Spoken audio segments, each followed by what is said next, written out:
Hello, I'm the happy clockster. I live on several acres where I raise a flock of chickens whose eggs are good as gold.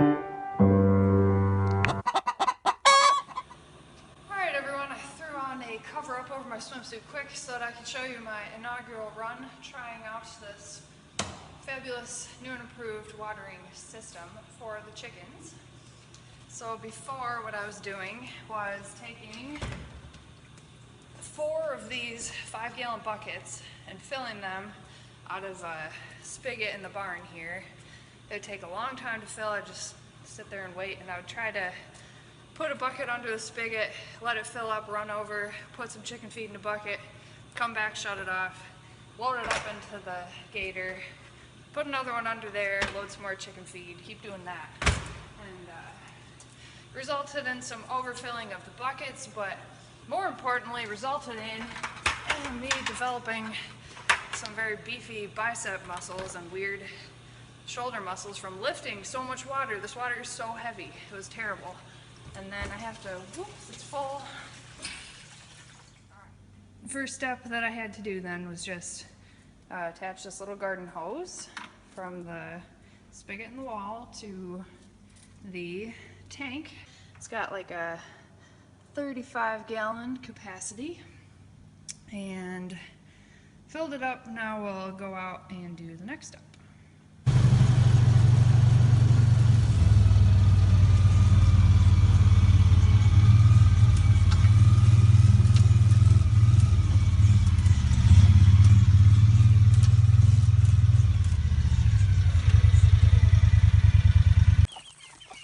Alright.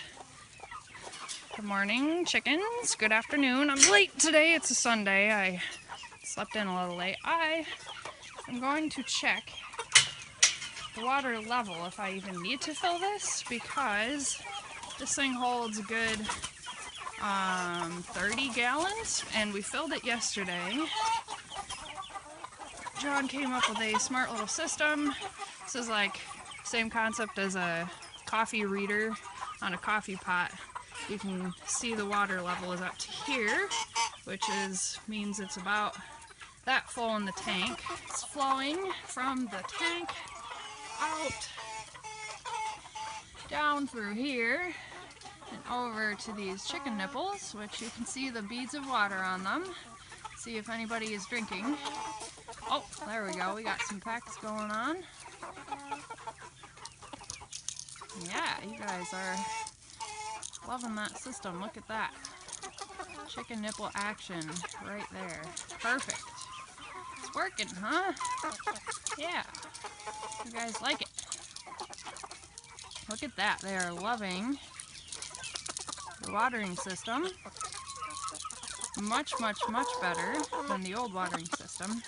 You're getting up close and personal, buddy. It's the old ones, it was basically like a bucket with a trough at the bottom. They'd go up to the trough at the bottom and drink out of it, but they would scratch dirt into that trough, they would poop in it, and not to mention the waterer was designed in such a way that the floating mechanism that regulated how the water would come out would break after a certain amount of time. Like every single one I had broke, and then it just, like, the water flows right out without ever stopping. So you fill it up and the water just flows and flows and flows. Hey, quit pecking me. Back up. And then the chickens can't drink any water because it just flows out onto the ground and gets soaked in. So this is much, much, much better. Looks like it's working really well. The water level has not gone down too much from yesterday.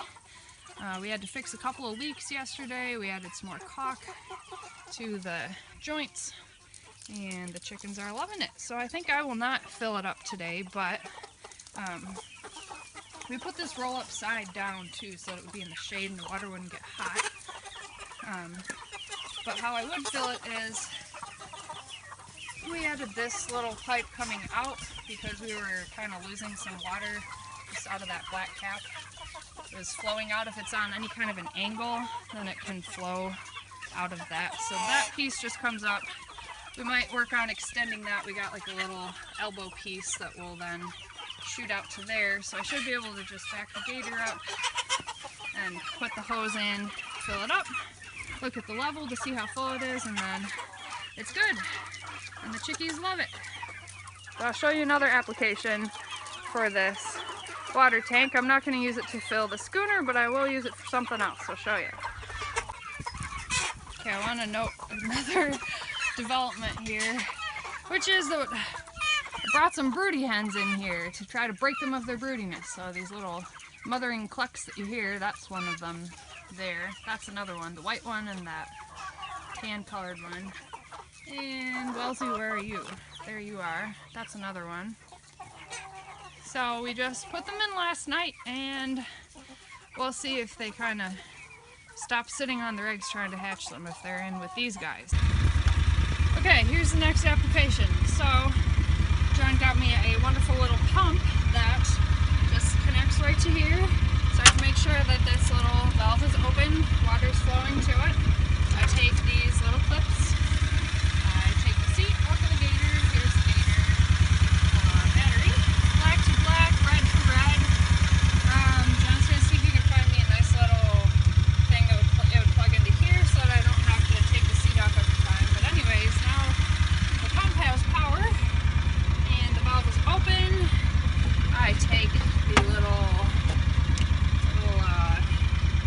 on-off switch. I move it on. Pumping. Water's coming out. I didn't put my little hose end on. Shoot, I should do that a second. Alright, so see, I've got my little nozzle on, and my garden gets to be watered. Yay! Water all of my rows of delightful kale and small grains and tomatoes and comfrey and melons. So, wonderful developments with the watering system. Very happy with it. It's working out great.